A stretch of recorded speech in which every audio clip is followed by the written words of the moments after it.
Hello, ladies and gentlemen. My name is Shay Darian Douglas, and I am super excited. I'm back with the lovely ladies. Here they are, Colleen and Sally. I'm going to introduce them into the broadcast. Welcome, ladies. How are you today? Well, thank you. Yes, thank you very well today. Fantastic. We are back. This is a very exciting week. We're here in Australia. It's March, middle of March, and we're currently 2 days away from the launch on release of a documentary called The Regeneration here in Cairns, Australia. And this Saturday we are doing a premiere online screening. So if you missed the in-person screening, you can join us for the online screening. And today, the main purpose of this live video is to open up the discussion with these two beautiful women that are joining us today around emotional intelligence. And it's a really exciting conversation because this is geared towards mostly parents, but more so even children coming of age. And so I've got a few questions prepared, but ultimately we're going to really dive deeper into what it takes to empower young adults and young children with the awareness and the intelligence to be able to reclaim a deeper understanding around their emotions so that they're able to navigate their life in a really nice, cool and cruisy way. How does that feel for you ladies to dive into that? Awesome. Sounds good. Sweet. I've also got a really exciting new little gadget that I'm playing with today. As you'll notice, the screen is going in and out. So this is a new little dolly system that I've set up, and we're just going to have a little play with. So I just wanted to thank you as well for joining us in this live conversation, in this chat. You're invited to please like this video, share it amongst your friends, and even leave us a little comment if you have any questions, because we'd like to keep this open dialogue. This is a conversation. This is not about us telling you always what it's about and this is how it should be, but this is about you being a part of the conversation as well. So if there is a question that is just tantalizing the tip of your tongue and you want to ask Colleen, Sally, or even myself, just drop it in the comments section. I'll be navigating through those comments and we can have a look at those questions. But to dive into it, to start off, ladies, I'm curious to hear your perspective. Can you maybe break down the emotional part and the importance of understanding our emotions, what our emotions are, where do they come from? But really just break down if the focus on the second part of that emotional intelligence phase. So the first part, the emotional side of it, like it's inherently part of all of us, but could you give us a deeper comprehension as to what emotions are and where do they come from? Yep. Yeah, so emotions are very much a part of our everyday life, and it's not something that I feel like we talk nearly enough about. There's that saying that emotions are just energy in motion, so they tend to arise from within the body, and normally due to a thought that we've had or an underlying belief system that we have, or even a perspective on something. And because we tend to live so much of our life in that reactive space, we think that emotions just happen, and not realizing that there's usually a thought or perspective or belief that's kind of led to that emotional state and how we're actually feeling about something. And I guess being aware of our emotional states is very important so that we can navigate how we're going to interact in our life with respect to other people or situations or experiences in our lives, as opposed to letting the emotion overtake us, and then we're acting from that place, as opposed to using it as a message for us to explore a little bit deeper about what may be going on for us in any given moment. I think if you can relate to emotions, a kind of a guide to your inner compass as well. They have a really good way of us knowing when we're making choices about the path we're taking, whether we're making intelligent choices about where we're going, what we're doing, and navigating that. As you say, Colleen, it's kind of like a guide to knowing that we're taking the steps that we need to for the better good of ourselves and also for the other people we're relating with. So yeah, I guess. Yeah, I think there's so much that you can unpack in that. We tend to be very mental or mind and thought focused, and so it's about setting goals and action plans, and we don't often go down that pathway of exploring our emotional waters that are happening within us, and quite often they are the driving force in so many of our life situations that are challenging or difficult. And for me, I think like awareness is really always the first step with anything. And so I don't think there's even enough conversation around labeling emotions. So if you often ask people like how they feel, they can't even pinpoint what that is because they don't have the vocabulary sometimes even to be able to communicate that and explore that. So I think it's definitely something we need more skill sets around and more practice in acknowledging, and then how to move through the different emotional states we have, because they literally are like clouds in the sky. And it's only when we let them run wild that they kind of then are dictating how we're living our life, or the other one is suppressing them. And again, there's not great consequences for that either. That can result in physical illness and everything from, you know, not being heard and all the other challenges that can come with that. Yeah. Awesome. Yeah, you're muted. Okay, we're unmuted now. We're back on.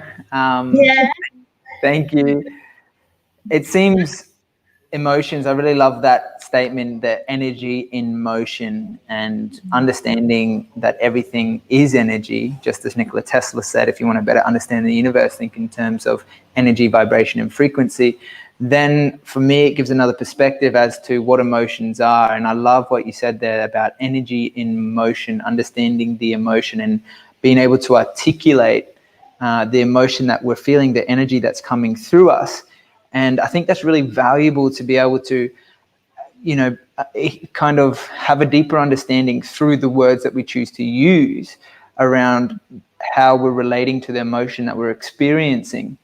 And so if that's, you know, the case, generally what I notice about coming of age is that we're still developing, we're still learning. And so our words are essentially limited. You know, we might have two primary emotions, happy and sad, where ultimately there's, you know, a whole diverse range of deeper words and feelings that can really help to give us a deeper comprehension into understanding the feelings and the emotions based upon that emotion, that experience in our reality. And so I've got an interesting question, because as a young child, I mean, in our society, it seems evident that boys and girls are very different, and the general feedback that I get, and also based upon my own experience, is that girls tend to be more emotionally intuitive or intelligent, or have a deeper understanding and feelings and openness to express their emotions, whereas boys generally tend to shut down their emotions, and they, you know, tend to not express them. As, you know, boys are on a kind of westernized model, supposed to be more, you know, physical and strong, and whereas girls would be the opposite, and they would be, you know, weak, or they would be showing emotions and all of these things. And I'm just curious to hear your response to that, particularly for that younger age bracket, younger children, and coming of age. What does it take to break free for men and for women who are coming of age, to be able to just fully, openly, without judgment, drop into fully expressing what's going on a deeper emotional level, to have that level of, you know, intelligence around their own emotional feelings? What would you suggest for them? I think it's really interesting, because a lot about the expression of emotions is also to do with the empathy of the people you're relating with. So I think it's really important that when you're engaging with somebody, you're actually asking them about how they're feeling, because then at least they can tap in. So it's almost this exchange. It's not within the moment where you're alone working through your emotions. It's actually with the exchange of the relating with somebody that becomes apparent that maybe what you were feeling, once it's released and it's expressed and you've been heard, that it's kind of allowed it to dissolve and you can shift through it. So I think it's also being able to relate with people intelligently. So whether it's with parents or guides or people that we seek to actually to shift through these passages of time with, but we choose wisely that we're looking for those people that can help guide us, help express. Yeah. There's so much in that question that you posed there, Shay. And for starters, I think I want to just talk about understanding biology versus social conditioning as well. So is an element of women are a bit more hardwired just by nature of biology and our ability to give birth and then step into that nurturing role. The survival of the species depends on that, whereas men tend to are put in that protective role of the doing and as opposed to the beingness side. So there's that side of it, but then there's also from a social condition, unfortunately, we still have these things in society that do this kind of, it's okay for girls to cry, but not boys. It's safe for girls to feel and be emotional, even though that can be considered weakness or hysterical, but it's accepted, but it's not okay for boys to do that. So we're still trying to navigate those types of things. I think that as a parent, in order to have a really valuable emotional exchange, you have to have two people in that space. So if you want your kids to be able to be have emotional resilience or an emotional vocabulary, you have to be able to model that for them. So the more work you do as a parent of understanding your emotion and your emotional states and what drives you, and how you react respond versus reacting in an emotional state, that's going to help give your children guidance around that. So just that interaction between the two of you. And a simple one little thing I used to do with my kids, I think that all kids at school, they get this little wheel and it's I think it's mad, bad, glad, or sad or something like that. So it kind of blocks it into the 4 little quadrants, which is a great starting point, right? There's so many within each of those 4 points, but just to have people recognize, am I feeling sad? Am I feeling bad? Am I feeling glad? Am I feeling mad? So getting them to recognize, what does that look like? What does that feel like? What's happening around me when I'm feeling those things? And so being able to talk about that. And one of the things I used to do with my kids, and I can't remember for the life of me where I stumbled across it, was getting them to just tap into their body and ask them what they're feeling. And then they would give the feeling a shape or a color or where is it in my body. And I can remember when they were young, it was phenomenal. Some of the things, as an adult, I was I wouldn't have even thought of something like that. So I think it's just teaching them, and the earlier they learn these things, the easier it's going to be, because if you're waiting till they get older and that coming of age and hormones are kicking in and more challenging life situations, whether at school and family dynamics and friendships, they are already getting so onslaughted with so many different challenges, and then trying then to learn how to understand their emotions and express them and share them in a healthy way is going to be a lot more difficult. So it definitely is something that has to start a lot earlier in the process. Yeah. Potentially, it actually should be taught in schools in that model, with expression, reading expressions and being able to understand the tones. Even for the smallest of children, it should be probably part of a curriculum based. Yeah. And I'm sure that there is a small element. I know that some of the schools have these resilience programs, but it definitely needs to be in schools, it needs to be, so teachers need to be trained, obviously, in this as well, too, so that they can help facilitate that. And then parents, because the children ultimately are going to get more from the time that they spend with their mom and dad, and look to them for ways of, like, how do they handle their emotions? Like, do they blow their top off when something's bothering them? Or are they able to communicate when something's bothering them in a way that's conducive to creating a solution, as opposed to more drama or more wounding for each other? So there's yeah, there's so much there. Yeah, there's a lot in it. Yeah. Oh, we've lost you.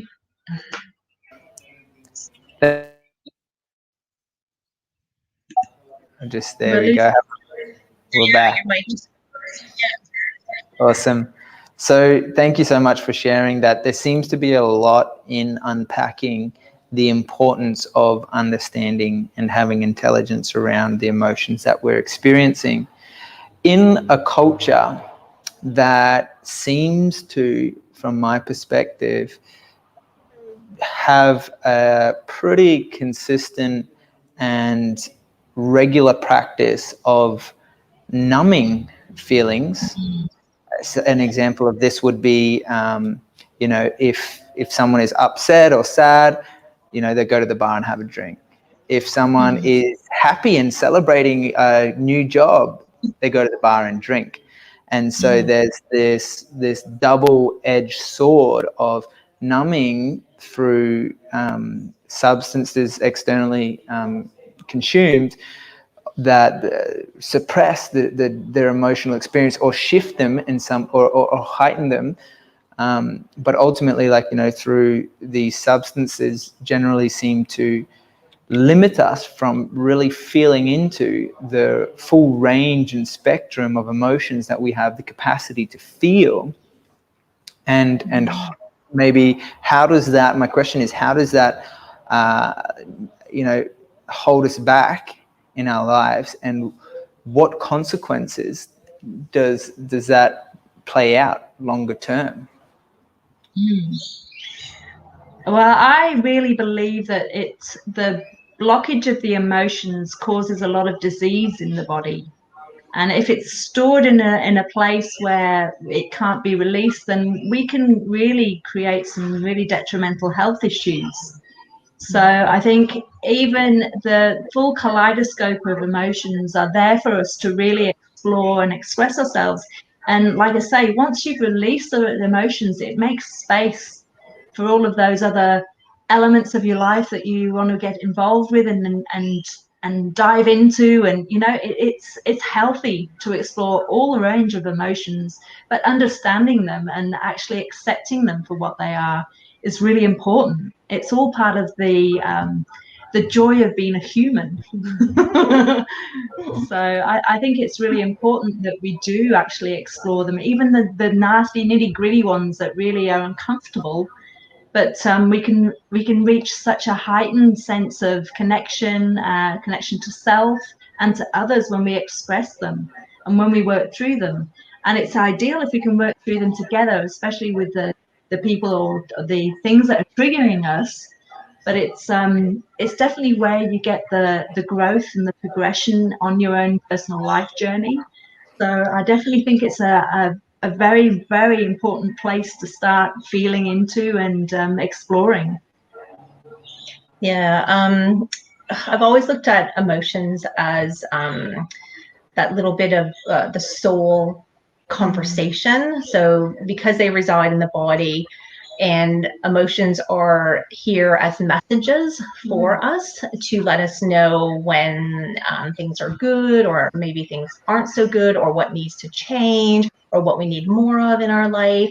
So I feel when we start looking at them from that perspective and understanding that they're just messages for us to gain insight and wisdom from, there's so much power and potential in them, because we have not I feel learned or been taught enough skill set around understanding what emotions are and how to process them and how to use them in that way. There's been fear, I feel, more around them. And I sometimes wonder because emotions can create discomfort. So especially some of the more heavier, denser ones. And I feel like sometimes as a society, we tend to want to avoid pain and discomfort at all costs. Like I see it in everything from, headaches or even small children, like they're given, I don't know, like Panadol or whatever it is, so that they don't have to feel the pain. And I think it sets us up from a very early age to fear and not know how to process our body's wisdom that's actually speaking to us. So I think if we could maybe open up the conversation more around really understanding what emotions are, can use them to grow and to make our relationships better, to find our purposes and our pathways and the things that bring us joy in life, that they can be powerful possibilities as opposed to things to run away from or suppress or hide. And I think there's that saying about, you have to feel it to heal it. And, that was what Sal was referring to about so many emotions that get trapped in the body because they're energy and movement. They can create a body at dis-ease. So it's not balanced anymore, too. And depending on, what physically may be showing up for us is also sometimes some insight to the things that we are suppressing and where we're suppressing them in our bodies. So, again, it's just more, I feel it's the more I talk about it, it's just all that awareness and how do we really understand what they are, then how do we actually navigate them within the body? How do we gain the wisdom and the insight from them? And then how do we allow them to let go and move through? And there are physical things you can do, like, when you've got all that pent up energy and maybe you've been angry about something, a good brisk walk, out in nature is always a good thing because that's going to ground you, but it's also going to shift that energy moving through you. Even things like, I see it now in the heavier emotions too, like so many things we avoid, especially around grief. We don't want to go there because it's an emotion that's quite a heightened emotion in the body. So we avoid conversations that we really need to have, or having those hard conversations with our significant others or our parents or our children or our coworkers or whatever it is, because we haven't actually learned how to navigate all the emotions that are going to come up in those conversations. So as a society, I feel like for us to really move forward and evolve, we really need to be putting more emphasis on this and supporting each other to navigate our emotional states. Yeah. Nice. Well said. Yeah, really well said. I really like that. I resonated with a lot of what you were sharing there, and particularly, you got to feel them to heal them. These deeper feelings. I've been curious recently by some of the readings of the Taoist traditions, just staying curious to multiple perspectives and how they navigate their lives, because ultimately we're opening up this conversation for the broader community to be able to just explore, maybe not take it all on board for yourself and your own truth and your own belief, but maybe just see what does work for you. And does it help to express them and articulate them, or does it help to process them on your own in solitude and in stillness? The Taoist tradition would suggest that, to remain equanimous or remain kind of the balanced observer, rather than going too extreme on one end or too extreme on the other end. And so their perspective, what they offer is to remain centered as much as possible, which can be an interesting perspective, particularly when, from what I'm hearing you say and what I actually resonate with as well, is these emotions that we're experiencing, if they're not fully expressed at the time that they're felt into the body, if they're held onto or they're suppressed or they're numbed, as an example that we spoke to, it's quite common in our culture, then they have this potential to create a dis-ease within the body if it's not fully healed and resolved. And so what does it take to, because what I'm hearing you say is like, yes, we want to raise children and the next generation in a holistic, wholesome approach to understanding their emotions so they're able to navigate their lives with grace and ease. However, that also begins with working with the adults, the parents who have such a huge influence on these children, or the teachers who are with them every single day, or their family members. And if that's where the children are getting the majority of their information or their energy, their downloads from, then it's kind of I guess my question is, like, where do we start, the chicken or the egg? Where do we start? I think one of the really interesting things that came up when you were talking there for me was the concept of meditation, because one of the ways that I perceived the lessons in the meditation was to actually watch your thoughts and watch them pass as you you go into a more deeper state of mind. And I think that relates quite closely to the idea that your thoughts can be kind of the leader in your emotional health. So there's so many different techniques and tools that could probably take you to a place of understanding the power of your emotions that are in you, but also witnessing your emotions. So I guess what I'm trying to express is that there's many different ways that you can explore to understand how your emotions rule your life, or how they help your life. So any technique that you can get in touch with your emotional body is going to be a helpful tool.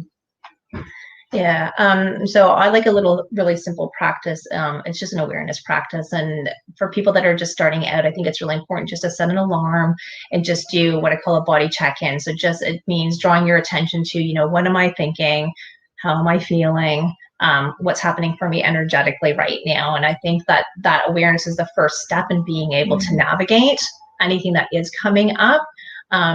Yes, I think that meditation is helpful for creating the stillness aspect, to be able to become the observer, the observer of your thoughts and your emotions and your energetic state.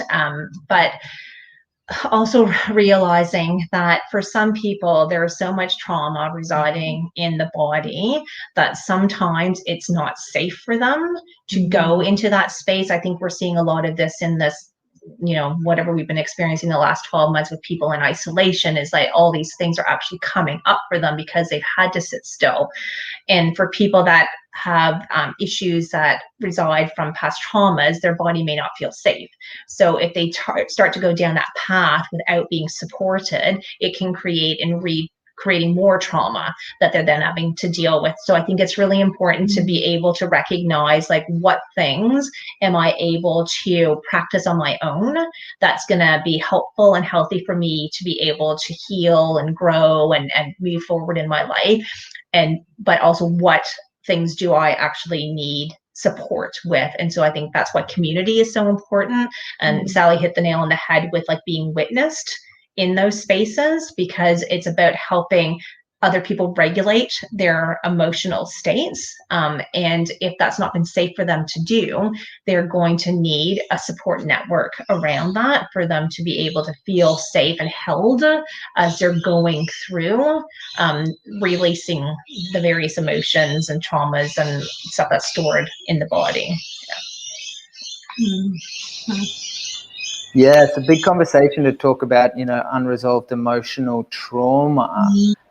That we could potentially save for another conversation, but it all links in. What I'm hearing from you both is, even with conversations that we've had in the past around the rites of passage and going on a journey to confront and come face to face with pain and suffering and life-changing transformational experiences. And I want to encourage any of our viewers watching currently, if you want to just listen in to any of the past conversations that we have, you can do that on Spotify even, or just navigate through the past videos on this channel that you're watching this video on. And it's a huge topic to really dive into, and I just wanted to thank you both for just really starting to open up the conversation. And that's the main intention with these videos that we do weekly on different topics, is that we aim to really just begin the conversation around some of these deeper topics that have to do with our health, our well-being, our vitality, our connection to ourselves ultimately, and also our connection to our family and our friends and our greater community. And so this is really a call to action to invite you to just have the courage, have the deeper inner wisdom to even just begin to ask the simple questions, whether it be to yourself in those quiet contemplative states, or to have that conversation with your family, your mother and father, your brothers and sisters, or just your friends at university or school. Because what Colleen and Sally are really sharing here around having a deeper, intelligent understanding of the wisdom that each of us has to really feel, the key element is to feel into the emotions that we're experiencing and use them as a guide for helping us navigate the way in which we take our own lives on this journey.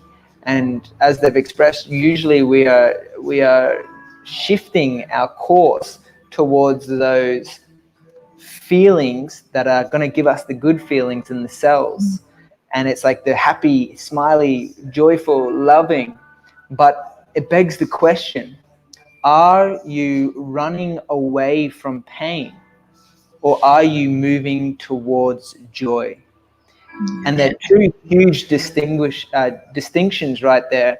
And I just want one last question for you both ladies as we round this conversation up. What is the power and the transformational experience when we shift that perspective in our mind, when we've healed the unresolved emotional trauma? We're no longer running away from the pain and suffering, but instead we're directing our life in a way where we're moving towards more joy, more love, more connection, more open-hearted, good feelings in the body. Why is that so significant? That's a very powerful place to be, when you can be in a place of abundant joy and love. You really can lift the whole energy of a room. If somebody walks into the room with a smile on their face, that can make the biggest difference to the whole energy in the space. So ultimately, that would be the path of life, which to find yourself in that joyful, abundant, positive light where you can shine that and actually go around your day rippling that with every connection that you have. So yeah, just that would be the ultimate, I believe. Yeah. The ultimate way to live your life joyously. And I feel like one of the things I actually want to just mention that I kind of forgot last question as well too, is that when you're exploring your emotional states, it's like anything, just remembering to do it from a curious, compassionate place. So I think that's another reason we tend to not want to go down there, because we end up in judgment or criticism, or, you know, I should have done better, all those kinds of things. So having that child mind of curiosity and compassion, and the benefits of actually going on this emotional journey and really understanding and gaining the wisdom from them, is that ultimately we will be able to turn into the co-creators of our life, because we're creating the life that we want to lead forward with and showing up as the best version of ourselves, as opposed to life happening to us. And we're constantly in this reaction kind of state, because we've got everything's trying to get our attention in order for us to become balanced and centered and grounded and moving towards that joy and abundance that Sal's talking about. It's just really, being able to show up as the best version of yourself, so that you can then be the one that's in charge of your life, as opposed to you being at the mercy of life, I guess. Nice. Yeah, beautifully said. Thank you so much, Colleen and Sally, for joining me on this beautiful Tuesday afternoon here in Australia.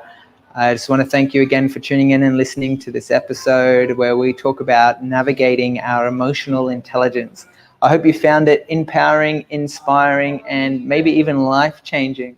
If you did, please like, share this video or this audio podcast to your friends and your family. And we really look forward to opening up the discussion next week with you again. Lovely. Great. Shay. Thank you, Beautiful. Shay. See you guys. Bye for now. Bye. Hmm.